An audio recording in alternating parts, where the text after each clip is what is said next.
Bismillahirrahmanirrahim. Assalamualaikum warahmatullahi wabarakatuh. Saya Yasmina Fiarianti. Di sini saya akan menyampaikan mengenai prinsip-prinsip pengajaran bahasa Arab. Ada 5 prinsip dasar dalam pengajaran bahasa Arab, yaitu prinsip prioritas, prinsip konektisitas, prinsip berjenjang, prinsip kebermaknaan, serta prinsip ujian atau imbalan. Yang pertama adalah prinsip prioritas. Penyampaian materi pengajaran dalam pembelajaran bahasa Arab harus memperhatikan prinsip-prinsip prioritas, yaitu yang pertama mengajarkan, mendengarkan, dan bercakap sebelum menulis. Jadi, seorang guru mengajarkan maharo istima dan maharo kalam sebelum maharo kitabah.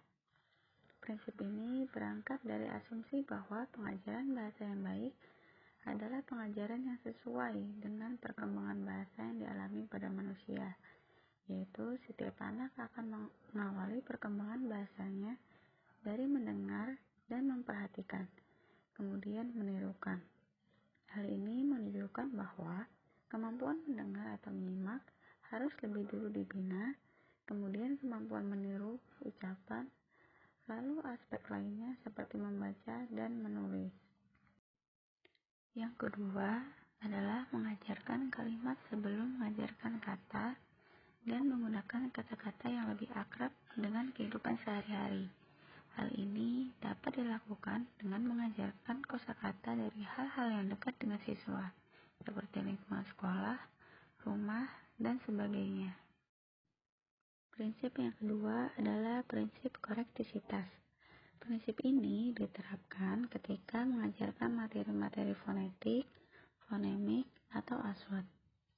Maksud dari prinsip ini adalah seorang guru tidak hanya menyalahkan siswa, tetapi ia juga harus melakukan pembetulan dan membiasakan siswa untuk kritis. Prinsip korektisitas berlaku ketika seorang siswa diminta untuk menirukan apa yang disampaikan gurunya. Seperti contohnya kitabun. Tapi ada siswa yang salah dalam pengucapannya atau dalam mahfuzul hurufnya. Maka guru harus membenarkan dari ucapan siswa tersebut. Dan ini dinamakan korektisitas. Prinsip yang ketiga yaitu prinsip berjenjang. Dilihat dari sifatnya ada 3 kategori prinsip berjenjang. Yang pertama, pergeseran dari yang konkret ke yang abstrak, dari yang global ke yang detail, dari yang sudah diketahui ke yang belum diketahui. Yang kedua, ada kesinambungan antara apa yang telah diberikan sebelumnya dengan apa yang akan diajarkan selanjutnya. Yang ketiga, ada peningkatan bobot pengajaran terdahulu dengan yang selanjutnya, baik jumlah jam maupun materinya. Maksud berjenjang ini, materi-materi bahasa Arab itu, jenjang pengajaran mufradat hendaknya mempertimbangkan dari aspek penggunaan, yaitu dengan memberi materi kosakata yang banyak digunakan dalam keseharian dan berupa kata dasar, dan memberi materi-materi kata sambung dari yang konkret ke yang abstrak. Jadi, kita harus mengajarkan kosakata yang sifatnya konkret seperti maktabun yang sifatnya nyata. Siswa tidak langsung diberikan kosakata yang sifatnya abstrak sehingga mereka akan sulit untuk menangkap kosakata tersebut. Contohnya, kosakata yang abstrak adalah harun, baridun, dan lainnya. Prinsip yang keempat adalah prinsip pembelajaran kebermaknaan.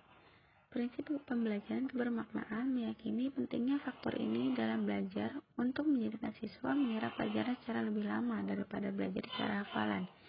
Misalnya, dalam mengajar kosakata maupun gramatika, guru sebaiknya mengajarkan dalam konteks.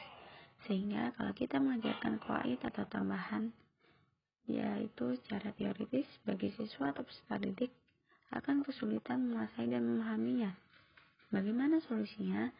Seorang pengajar bahasa Arab atau guru hendaknya mengajarkan tata bahasa, yaitu dalam konteks. Misal, ada dialog.